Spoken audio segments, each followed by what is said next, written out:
नमस्कार दोस्तों, फाइनली आप लोगों का इंतजार खत्म हो चुका है। एसएससी जीडी ने अपना नोटिफिकेशन जारी कर दिया है। पहले इसका नोटिफिकेशन आप लोगों का 27 अगस्त को आउट होना था, लेकिन कुछ रीजंस की वजह से ये थोड़ा डिले हुआ और फाइनली 5 सितंबर को आप लोगों का ये नोटिफिकेशन आउट हो चुका है। टोटल नंबर ऑफ वैकेंसी की बात करें तो जैसे कि आप लोगों ने थंबनेल पर भी देख लिया होगा कि यहाँ पर 39,481 पदों पर टोटली वैकेंसी निकाली गई है। काफी ज्यादा पदों पर ये वैकेंसी है इस बार। और जैसा कि आप लोगों को मालूम है कि 10th पास जो भी कैंडिडेट है इसमें अप्लाई कर सकते हैं। तो देखो, अगर इसकी एप्लीकेशन फॉर्म कब से स्टार्ट हो रहे हैं उसकी बात करें तो जो आप लोगों का 5 सितंबर से एप्लीकेशन फॉर्म स्टार्ट हो चुके हैं। एंड जो आपकी इसकी लास्ट डेट है कब तक इसके फॉर्म अप्लाई होंगे, उसकी लास्ट डेट 14 आप लोगों का 14 अक्टूबर रखा गया है। 14 अक्टूबर तक आप लोग इसके फॉर्म अप्लाई कर सकते हैं। और रही बात आप लोगों की ये फीस पेमेंट की, मतलब आपकी जो ये लास्ट डेट रहेगी फीस पेमेंट की, उसकी यहाँ पर एक दिन एक्स्ट्रा यानी 15 अक्टूबर तक आप लोग यहाँ पर अपनी फीस पेमेंट कर सकते हैं। एंड उसके बाद जो करेक्शन की डेट होती है, आपने फॉर्म अप्लाई किया उसमें अगर फोटो में, सिग्नेचर वगैरह में कुछ भी किसी भी प्रकार की कोई गलती या मिस्टेक्स हो जाती हैं तो उसके करेक्शन के लिए आप लोगों को दोबारा से चांस मिलेगा। और ये आप लोगों को 5 नवंबर से लेकर के 7 नवंबर यानी 2 दिन का एक्स्ट्रा टाइम दिया जाएगा। नवंबर 5 नवंबर से लेकर के 7 नवंबर तक, जिसमें अगर आप लोगों का फोटो अपलोड करने में, सिग्नेचर्स में या फिर किसी डॉक्यूमेंट्स को मतलब अपलोड करने में किसी भी तरीके का कोई अगर मिस्टेक्स हो जाती है तो वो आप लोग करेक्ट कर सकेंगे।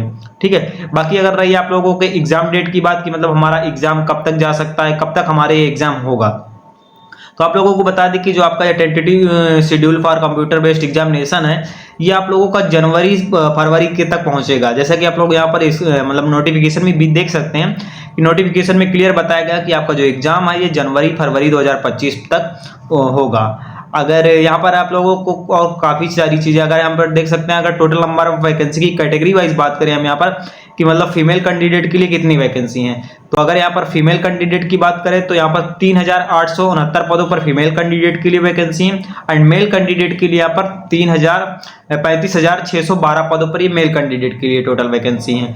ठीक है। लेकिन अगर हम यहाँ पर मतलब कि पोस्ट वाइज बात करें कि किस पदों पर कितनी वैकेंसी है, तो अगर हम मेल कैंडिडेट की बात करें तो यहाँ पर देख सकते हैं बीएसएफ के लिए जो यहाँ पर टोटल मेल कैंडिडेट के लिए टोटल पद हैं वो 13,306 पद हैं। सीआईएसएफ के लिए यहाँ पर 6,430 पद पर वैकेंसी है। और सीआरपीएफ के लिए यहाँ पर 11,299, एसएसबी के लिए यहाँ पर 819, आईटीबीपी के लिए 2,564 और असम राइफल के लिए यहाँ पर 1,148, एसएसएफ के लिए यहाँ पर 35 पदों पर वैकेंसी है। एनसीबी के लिए यहाँ पर 11, यानी ये मेल कैंडिडेट का था।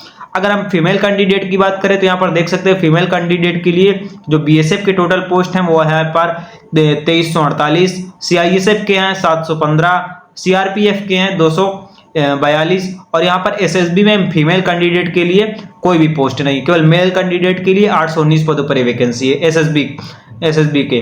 और आईटीबीपी की बात करें तो यहाँ पर आईटीबीपी में फीमेल कैंडिडेट के लिए 453 पदों पर वैकेंसी है। असम राइफल के लिए यहाँ पर 100 पोस्ट हैं फीमेल कैंडिडेट के लिए और एसएसएफ में भी फीमेल कैंडिडेट के लिए कोई पोस्ट नहीं है। और एनसीबी में 11 पदों पर ये फीमेल कैंडिडेट के लिए भी 11 पोस्ट हैं, मेल कैंडिडेट के लिए भी 11 पोस्ट है। तो यहाँ पर देख सकते हैं जो सबसे ज्यादा आपके पोस्ट हैं वो बीएसएफ और सीआरपीएफ के पदों पर वैकेंसी है।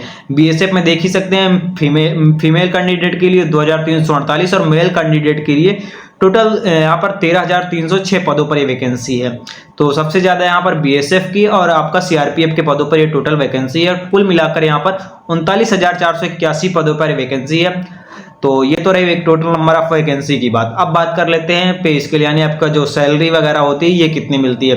तो देखो लेवल 1 की अगर हम बात करें तो लेवल 1 पर ये सैलरी जो है आपकी, यहाँ पर स्क्रीनशॉट भी देख सकते हैं जो यहाँ पर नोटिफिकेशन में बताया गया है कि पे स्केल लेवल 1 पर जो आपका है 18,000 से लेकर के 56,900 रुपए तक जाती है। वहीं लेवल 3 की बात करें तो लेवल 3 पर जो है ये 21,700 से लेकर 69,100 रुपए तक ये टोटल पे। यहाँ पर एज लिमिट की बात कर लेते हैं कि एज लिमिट कितनी रखी गई है। तो जो कैंडिडेट के लिए मतलब एज लिमिट है यहाँ पर 18 से 23 साल की एज लिमिट रखी गई है।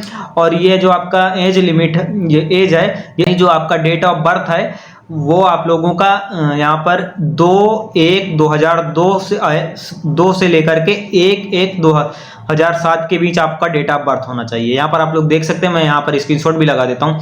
इसमें देख सकते हैं आपका जो डेट ऑफ बर्थ है वो 2 जनवरी 2002 से लेकर के 1 जनवरी 2007 तक के बीच में आप लोगों का जो डेट ऑफ बर्थ होगी वो इसमें फॉर्म अप्लाई कर सकेंगे।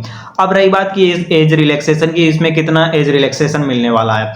तो देखो जो आपका SC ST के लिए यहाँ पर रूल्स के अकॉर्डिंग 5 साल की छूट और OBC के लिए यहाँ पर 3 साल की छूट मिलेगी। बाकी अगर एक्स सर्विस मैन है तो उनके लिए यहाँ पर 3 साल की छूट उनके लिए। अब हम बात कर लेते हैं यहाँ पर कुछ, जैसे अब कुछ कैंडिडेट्स होंगे जिन्होंने NCC कर रखा होगा, उनके पास अगर NCC सर्टिफिकेट है तो जो NCC सर्टिफिकेट होगा उनको कुछ बोनस मार्क्स भी मिलेंगे। अगर आपके पास NCC सर्टिफिकेट में NCC का C सर्टिफिकेट है तो आप लोगों को 5% यानी मैक्सिमम 5% का जो एग्जामिनेशन में होगा मैक्सिमम 5%, और अगर आपके पास B सर्टिफिकेट है तो 3%, और अगर आपके पास A सर्टिफिकेट है तो यहाँ पर आपका 2% का बोनस मिलेगा, बोनस मार्क्स मिलेंगे। ठीक है, तो ये आपका जो अगर आप लोगों के पास NCC का सर्टिफिकेट है तो यहाँ पर आप लोग के लिए कुछ बोनस मार्क्स भी है।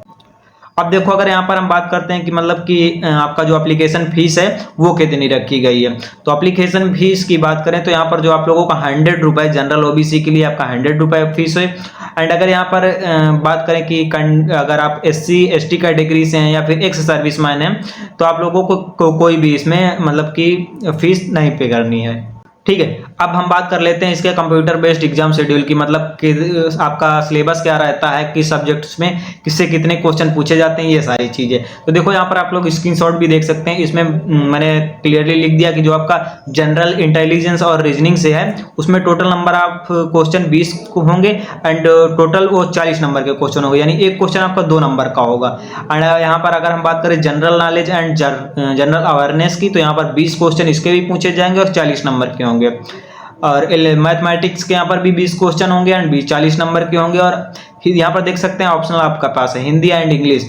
हिंदी और इंग्लिश में आप किसी एक को यहाँ पर एग्जामिनेशन में चुन सकते हैं। आपको हिंदी अगर हिंदी का भी एग्जाम देना है तो हिंदी में, और इंग्लिश का देना है तो इंग्लिश का, तो उसके यहाँ पर उसके भी 20 क्वेश्चन पूछे जाएंगे और ये 40 नंबर के होंगे। देखो यहाँ पर काफी सारे बच्चों का डाउट होता है कि ये हमें ये कहाँ पर, मतलब एग्जाम सेंटर में जब हम एग्जाम देने जाएंगे वहीं पर करना होगा या फिर हमें जब हम फॉर्म फिल करते हैं तब वहां पर करना होगा। तो देखो ये यहाँ पर रीजनल लैंग्वेज जो चुनी जाती है वो तो हो ही गया, लेकिन वहां पर जब आपके पास पेपर ओपन होगा मतलब आपके कंप्यूटर में, तो वहां पर एक मतलब कि आप चाहे हिंदी का करें चाहे इंग्लिश का करें, उसमें से आप एक पोर्शन कर सकते हैं। अगर आपकी इंग्लिश सही है तो आप इंग्लिश का कर सकते हैं, अगर आप इंग्लिश नहीं करना चाहते तो आपको हिंदी कर सकते हैं। आपके कंप्यूटर में दोनों चीजें ओपन होके आएंगी, मतलब दोनों एग्जाम्स होके इंग्लिश और हिंदी दोनों, जो आपको सही लगे। आप अगर हिंदी करना चाहते हैं तो हिंदी कर सकते हैं वहां पर, और इंग्लिश करना चाहते हैं तो इंग्लिश कर सकते हैं। बाकी हम यहाँ पर बात करें कि जो आपका क्वेश्चन पेपर होंगे, यानी पेपर होगा ये कि टोटल 13 रीजनल लैंग्वेज में पूछा जाएगा। मतलब सभी, जैसे अगर आप गुजरात से हैं, महाराष्ट्र से हैं, बंगाल से हैं तो सब मलयालम, सब मराठी, सब अलग अलग, पंजाबी, तमिल, सब 13 रीजनल लैंग्वेज में ये पेपर आता है। जो आप लोग जब आपका फॉर्म अप्लाई करेंगे तो उसमें रीजनल लैंग्वेज चुनने का ऑप्शन आएगा, तो जो आप चुनेंगे वैसा ही मतलब उसी लैंग्वेज में आपको पेपर देखने को मिलेगा।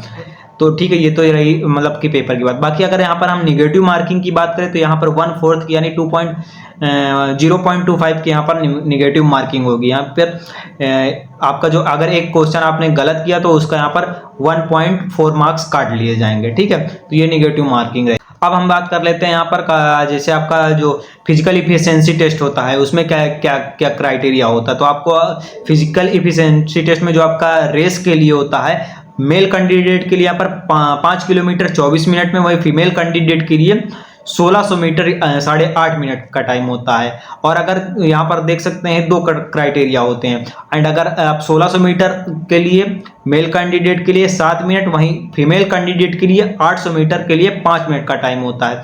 तो ये चीज़ें आपके जो फिजिकल इफिशिएंसी टेस्ट होगा उसमें ये आपके रेस के लिए ये चीज़ें, ये क्राइटेरिया रखा गया है। मतलब मेल कैंडिडेट के लिए 5 किलोमीटर के लिए 24 मिनट, वहीं फीमेल कैंडिडेट के लिए 1600 मीटर के लिए यहाँ पर 8.5 मिनट।